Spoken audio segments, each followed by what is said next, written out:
So while I've not actually got much of a video this week, I thought I'd show off something that I'll be doing to the TL-01 while this servo isn't quite doing the job as good as other stuff probably can. So what I've done is I'm getting this ready to do some club racing, because now that Froome Radio Control Car Club are racing TTL1s, what I was told is that I can race this amongst TTL1. So it'll be interesting to see how the TL-01 gets amongst a bunch of TTL1s. And these tyres, may have mentioned these in the Micro B video from last week, that these are just temporary. I do have the contact ones on hand just in case. But one of the things I've done is I put in a FlySky FS-A3 because this needed a receiver with AFHDS2A rather than AFHDS1, the previous version, because it won't work with the GT5. So if I just turn the car on and the transmitter on. Okay, that's interesting. Why is it... Hang on.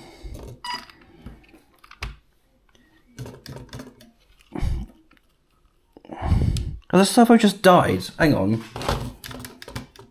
What the hell? Sorry, I have no idea what happened there. It's weird, because the servo was plugged into the receiver and the connections were fine, but it's back, and, well...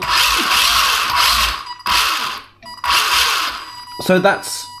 Okay, I might need to adjust the trims on the throttle there, but as you can see with the steering, you can see how slow, and that's a Metal Gear servo that I've had. I bought this brand new, and it wasn't like an old one that was kicking about. Don't know how many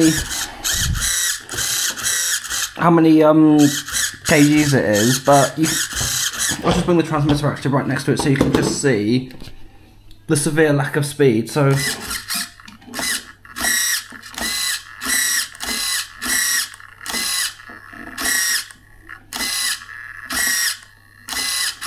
yeah, so that's definitely not going to do. So that servo is going to be coming out, and instead I'm going to be putting one of these in. So normally I'd save this for more competitive stuff, but considering the fact that I could potentially be doing the Chippenham Indoor Winter Iconic Cup around October to February time, so I don't feel that this servo is going to be quite up for the job. So this is going to be taken out, and this is going to be put in. So I'll just get a look. Now, I've only ever raced on the track with one of these once, and that was in the Optima Mid at the indoor winter classes, but that was without roll bars, and the servo itself actually performed really well, and the response time was great.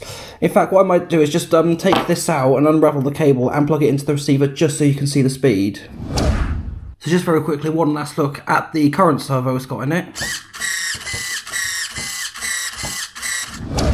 Right, well that's weird. I thought there was a little bit less in the servo than that, but it turns out it's a 15 kg servo. I swear, when I bought these, I thought it was like 9 or 10, but turns out it's 5 kilograms less than this one, but still, the response time is a lot better. I did put a little bit of pressure on it, and it did seem to centre a lot better. So, got to get it off these mounting blocks, get these blocks onto that servo, and the next time I will be cutting to will be when the servo is actually in the chassis. Okay, so I've had a little bit going on today, so it's actually a lot later on in the night filming this bit, but the servo is fitted. This was, as you can see, the older one, which is now out, and yeah, this is definitely a much slower servo, obviously with it being brushed. Having 15 kgs left, I think having the extra 5 kg might do some wonders, but just to show, it is a lot more responsive when it steers in one direction, like it is.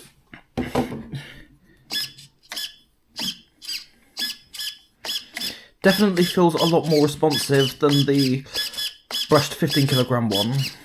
Hang on. So that's better. Not as big of a difference as I was hoping or thought it would be, but I think in terms of how it's going to get out on the track, this definitely for me will be a lot better. I don't know if servos do need to be plugged into the receiver. I might see if I can use an additional UBEC, which provides 7.4 volts to the